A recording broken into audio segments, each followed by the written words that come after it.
The sky screamed before it fell. Commander Alara Miles stood at the edge of the Geneva bunker's glass command dome, watching auroras twist into shapes no physicist could explain.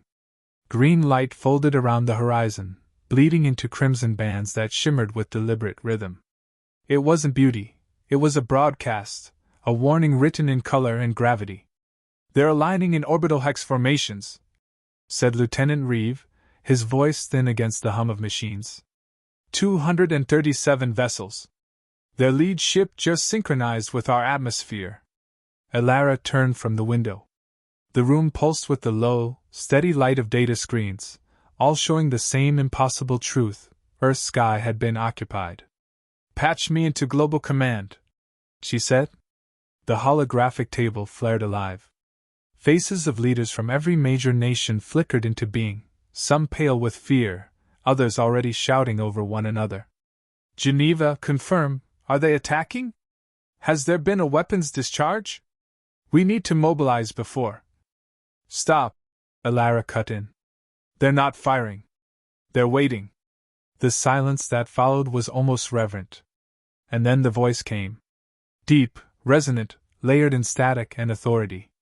It vibrated through every screen, every signal, every satellite still hanging in the upper atmosphere. "This broadcast is directed to the inhabitants of the planet known as Earth. I am Archon Seraph Taurun, voice of the hegemony of purity. Your species stands accused of technological corruption, biological chaos, and defiance of cosmic order. Submit your world for cleansing, or be unmade." The message repeated in every language at once. Alara shut her eyes for a heartbeat. So it's true. They found us. The rumors of alien observation, long dismissed as conspiracy, now felt like historical inevitability. President Navarro's projection leaned toward the camera. "Commander Miles, recommendations?" Her mind raced. Every defense protocol was useless. The hegemony fleet dwarfed Earth's combined orbital presence 1,000 to 1. A conventional fight would be suicide. "Do we have any chance if we engage?" she asked Reeve quietly. "None," he said. "Their energy output could vaporize continents. We'd be debris in seconds." Alara stared at the glowing planetary map. Humanity had spent centuries clawing back from its own collapse: wars, famine, AI revolts, and now, at the peak of its fragile unity, annihilation had come from the stars. Unless... Her thoughts snapped to something she had once told her students at the War Academy. The only reason humanity still exists is because we break before we shatter. We learn in the ruins. Maybe that was it. Maybe survival wasn't about strength anymore. Maybe it was about chaos. She looked up, voice firm now. "What if we don't fight them?" Dozens of heads turned. "Explain," Navarro demanded. Alara walked to the center of the holographic table. "They expect resistance. They've studied us, catalogued our patterns. They know how we fight, how we defend. What they don't understand is how we collapse. Every invasion strategy assumes order. Let's take that away." A murmur spread through the room. "You're suggesting surrender?" one general barked. "I'm suggesting control through disorder," Alara said. "We simulate collapse, cut communications, fragment command, plunge into chaos. We make Earth look ungovernable. If they want to occupy, they'll drown in madness." "You want to turn the planet into a madhouse," Navarro said. "Yes. Because that's the one battlefield we own." For a long moment, no one spoke. Then Reeve exhaled, eyes widening. "Project Ashfall." Alara nodded. The contingency plan created during the Civil Wars, a self-inflicted shutdown of all global systems to prevent enemy control. It had never been executed. Until now. "You can't be serious," said the Chinese defense minister. "You'll kill millions." Alara met his gaze. "If we fight, we lose everyone. If we surrender, we become slaves. But if we break, first, on our own terms, we might just survive as ourselves." The president's face hardened. "Do it." Orders rippled through the bunkers. Lights dimmed as power grids disconnected. The global net splintered into darkness. Civilian networks went offline. Air defense systems shut down deliberately, replaced by static and noise. By nightfall, Earth appeared dead. Elara stood before a wall of blank screens, her reflection the only movement. Reeve approached quietly. We've triggered mass panic in 5 continents. Some cities are rioting for real. Others think it's the end of days. Good, she said. The more unpredictable we look, the safer we are. Reeve hesitated. Commander, what if they see through it? Elara turned to him. Her expression was unreadable. Then we die screaming. But at least it'll confuse them. He gave a thin, humorless smile. You should write recruitment posters. Suddenly, the comms console flickered. A single transmission forced its way through the blackout. Alien glyphs scrolled across the display, then translated into rough human speech. We are detecting planetary destabilization. Order has collapsed. Civilian structures abandoned. Assessment, species unsalvageable. Tauren's voice followed. No victory worth claiming in madness. Deploy cleansing units. Elara exhaled slowly. They're coming anyway. But beneath the fear, a small satisfaction bloomed. The Archon sounded uncertain.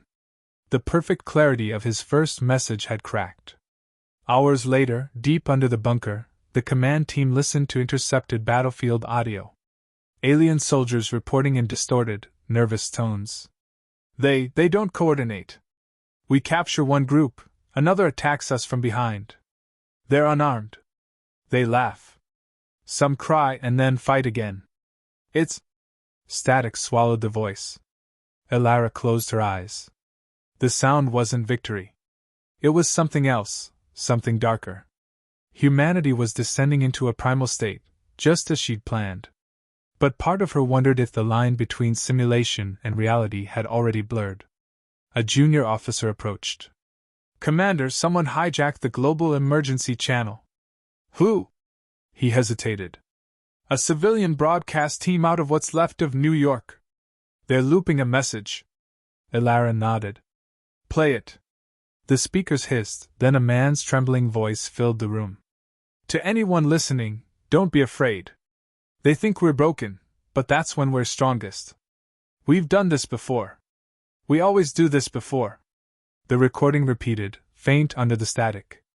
Elara stared at the dark ceiling. The words echoed what she'd believed all along. The human instinct to fall apart wasn't weakness, it was rehearsal. Status of enemy advance? She asked finally.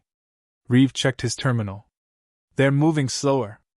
Their fleets have stopped over several major cities. It's like they're watching. They don't understand what they're seeing. She murmured. Good. Let's keep it that way. Above ground, the night sky pulsed with green fire as alien vessels hung motionless over the planet, uncertain whether they just conquered a dying world or wandered into a trap. Down in the bunker, Elara Miles leaned on the console, exhaustion etched into her face. Reeve spoke softly. Commander, you think this will save us? She looked at him, her voice flat but steady. No one's ever saved humanity from itself, Lieutenant. But maybe we can teach thee its weapon. The first alien boots touched Earth at dawn. They came in gleaming columns of mirrored armor, descending through burned clouds into cities that no longer functioned. Streets were littered with vehicles abandoned mid-escape, storefronts smashed open, fires smoldering in silence. From orbit, the planet must have looked like it was dying. On the ground, it was worse, alive, but delirious. Commander Elara Miles watched through drone feeds in the underground command chamber. Each screen showed another disaster: mobs looting relief stations, stray militias fighting phantoms, entire neighborhoods singing hymns to static-filled radios. None of it was coordinated. That was the point. Sector 5 reports alien presence confirmed, said Lieutenant Reeve, voice brittle from exhaustion. They're not engaging much. It's like they're observing. Good, Elara murmured. Let them think we've lost our minds. She zoomed in on one feed, an alien patrol advancing through a deserted suburb. Their movement was flawless, mechanical. They passed by children's toys, graffiti bodies. One of the soldiers bent down, scanning a drawing scrawled on a wall. We're already gone. The creature hesitated for half a second, long enough for a human sniper hidden in a drainage pipe to fire. The alien dropped, armor splitting like glass. The rest scattered, firing into shadows that weren't there. They're unraveling, Reeve whispered. Not yet, Elara said. But they're starting to see what fear looks like when it has no pattern. The operation was working, but it was costing her. Reports from around the world described uncontrolled collapses, rogue human cells attacking each other, panicked civilians burning supply depots. The simulation of chaos had become indistinguishable from reality. Commander, a medic called from across the room. The eastern shelters lost comms last night. Thousands missing. Elara didn't flinch. Mark them as dark zones. No recovery attempts. You're writing off survivors? I'm preserving the illusion. The medic looked like he might protest, then saw her expression and stopped. She turned away, unwilling to let anyone see the tremor in her hand. Every hour felt heavier. By nightfall, alien forces had reached Central Europe. Their leaders, including Archon Talron himself, watched from orbit. In his command spire aboard the dreadnought Vigilant Hand, Talron replayed footage of human behavior, riots, fires, laughter. It disturbed him. These creatures destroy their own structures before surrender, he told his tacticians. They turn on each other without provocation. Even our containment drones cannot predict their motion. One aide, a thin, crystalline being, offered. Their minds are fragmented, Archon. Disorder prevents harmonization. Then enforce harmony, Talron said. Deploy neuropacifiers. Make them quiet. Back on Earth, Elara's sensors caught the change almost instantly. Strange frequencies flooded the air, pulsing waves that made her skull ache. People in nearby shelters began seizing, screaming, falling into trance-like stillness. Neural suppression field, Reeve said. They're trying to pacify us. Elara's jaw tightened. Patch me into the emergency frequencies. Every channel. Seconds later, her voice echoed through the ruins of half the planet. This is Commander Miles. Listen to me. They're trying to make you calm. Don't let them. Chaos is your armor. Feel it, feed it, make it theirs to fear. The message spread like wildfire, distorted and copied, reshaped by human hands and voices until it became more chant than command. People fought the wave by screaming, laughing, banging metal against walls, any sound to break the drone of submission. The neural field overloaded. Hegemony pacifier ships began to fail, sensors short-circuiting under the avalanche of human emotion. For the first time, the invaders felt panic. Hours later, the command chamber reeked of sweat and metal. Reeve rubbed his temples. The neural frequencies are dropping. You did it. Elara sat at her console, eyes sunken. We didn't do it. They did. She gestured to the wall of audio feeds, millions of human voices screaming, crying, singing at once. We gave them permission to lose control.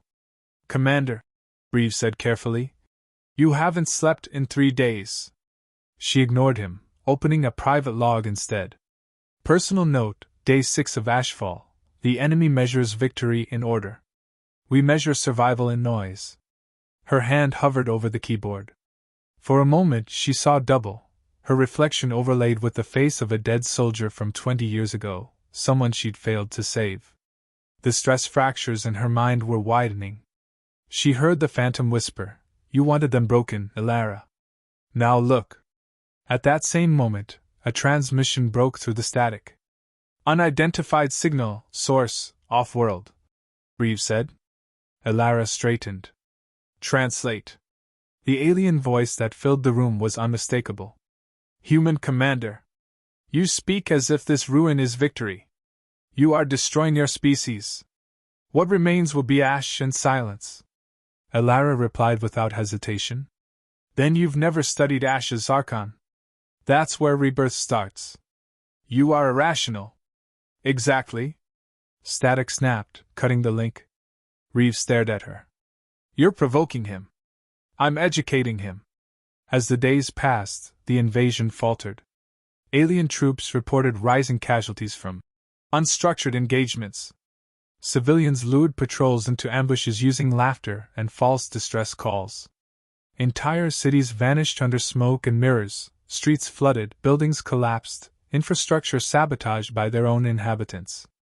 In the ruins of Paris, a human broadcast unit captured footage of alien soldiers retreating under a hail of debris from burning rooftops.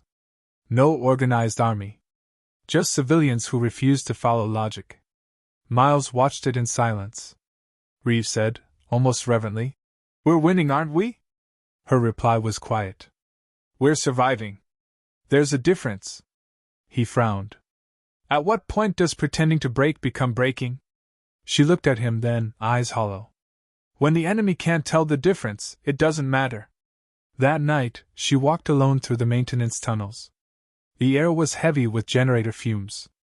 Somewhere above, the world was burning, and she found herself wondering if she'd made humanity better, or only stripped away its illusions. The bunker door hissed open. Beyond it, the sky glowed with auroras still burning from alien engines.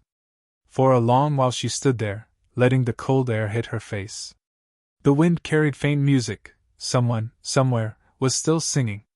Reeves' voice broke over her calm. "Commander, we've confirmed it. The hegemony fleet's pulling back to high orbit. They're regrouping." Elara felt something close to relief. "They're afraid to land again. They're calling us ungovernable," Reeves said, half laughing. "Unfit for pacification. Good. Let's make sure it stays that way." Up aboard his flagship, Talron stared at the chaos below. His empire had conquered 100 worlds through precision and control.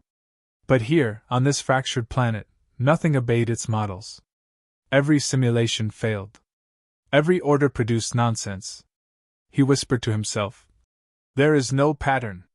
And that, he realized, was the human weapon, madness as strategy. He ordered a temporary withdrawal.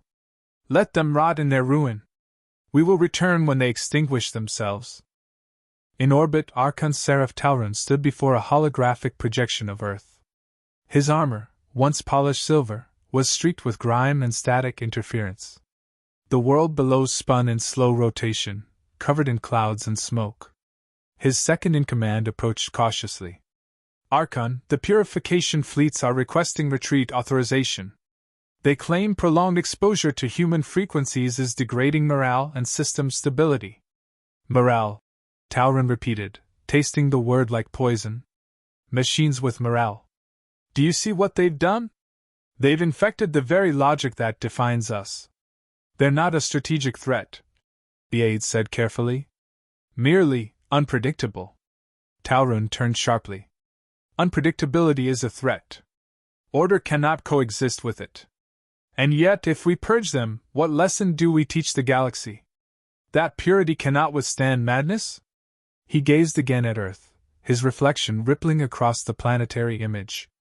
"Prepare a direct transmission to their leader. I want to look this chaos in the eye." The bunker's comms crackled to life. "Incoming transmission, encrypted in hybrid frequency," Reeves said. Elara looked up. "Patch it through." The holographic projectors flickered, resolving into the tall, angular form of Archon Talron. His luminous eyes studied her, a mixture of disdain and reluctant curiosity. "Human commander," he said, his voice like glass under pressure. "Your world lies in ruin. Your people devour each other. Is this victory to you?" Elara stood, meeting his gaze without blinking. "It's survival. You came to cleanse us, but we did it ourselves. You can't break what's already shattered. You speak of destruction as triumph. Madness as virtue. Your logic is a parasite. Our logic is reality," she countered. "You fear chaos because it's stronger than control. It adapts. It endures. Every time you impose order, you make yourself brittle. When we fall, we scatter, and from the pieces we rebuild." The alien's jaw flexed. "You're diseased." "Maybe," Elara said. "But we're the kind of disease that survives the cure." For a moment, silence stretched between them, heavy and electric. Then Talron ended the transmission with a gesture. Reeve exhaled. You realize you just declared philosophical war on a galactic empire? She gave a weary smile. We've done worse before breakfast. That night, a cold wind swept through the upper tunnels. Generators sputtered and failed.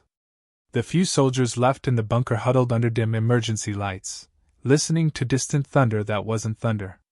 Elara walked through the corridors with a lantern, checking systems. Every sound echoed too loudly. Every silence felt like the breath of something waiting. Reeve found her near the surface hatch. Scouts report alien ships moving closer to atmosphere. Looks like they're preparing for a final strike. Of course they are, she said. They think this ends with fire. He frowned. And it doesn't? Elara turned toward the lift that led to the surface. Not for us. We already burned ourselves down. On the surface, the air was sharp with ash. The horizon glowed faintly from countless small fires where cities used to be. She stood at the edge of what was once Lake Geneva, now a crater of cracked mud. Above her, alien ships hung like black suns, their hulls glimmering faintly. They hadn't fired yet. They were waiting for her next move. She pulled a small transmitter from her coat pocket, a relic of pre-war technology, simple enough to survive any EMP. She connected it to the bunker's uplink. Reeve, she said over comms. Start the final phase of ashfall. His reply was quiet, almost hesitant. You're sure? Yes. Time to end the lesson. Deep underground, dormant satellites reactivated. The sky brightened, not from alien light, but from Earth's own artificial sun, a global network of electromagnetic detonations designed to collapse every power grid in orbit. The flare hit like a heartbeat. Alien ships flickered, their formation fracturing. Systems overloaded. Artificial gravity fields failed. One by one, the vessels lost control and drifted. Some burned up in the atmosphere, others fell silent, adrift in space. Inside the bunker, Reeve shielded his eyes as every monitor went white.